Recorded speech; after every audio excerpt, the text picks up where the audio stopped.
In February, I think in about a month or so, we'll have the implementation of the Prisoner Early Release Act, as it is. That's going to see instantaneously hundreds of prisoners let out from Scotland's jails due to the straining problems and capacity issues we've got.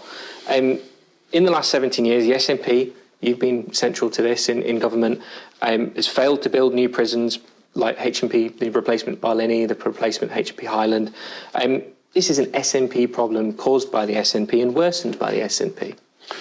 No, we've obviously had a prison building programme which has taken its course, and we've invested in new capacity. We're already imprisoning a much larger proportion of our population than most other countries. Mm-hmm. So we're already imprisoning a lot of people. And the changes that we're making are about bringing forward from 50% to 40% the amount of time that some prisoners serve. And of course, it's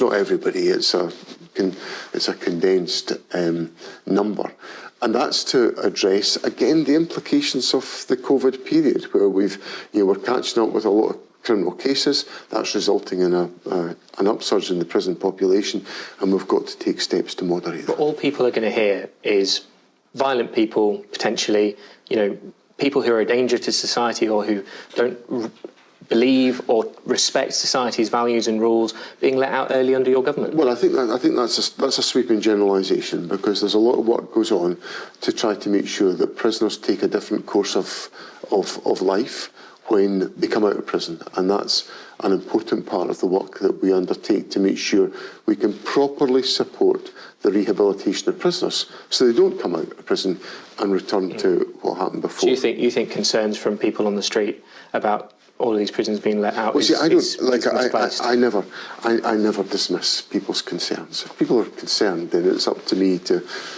listen with care, and I think I've got a pretty good reputation for listening with care to people in the country and making sure we do our best to address their circumstances.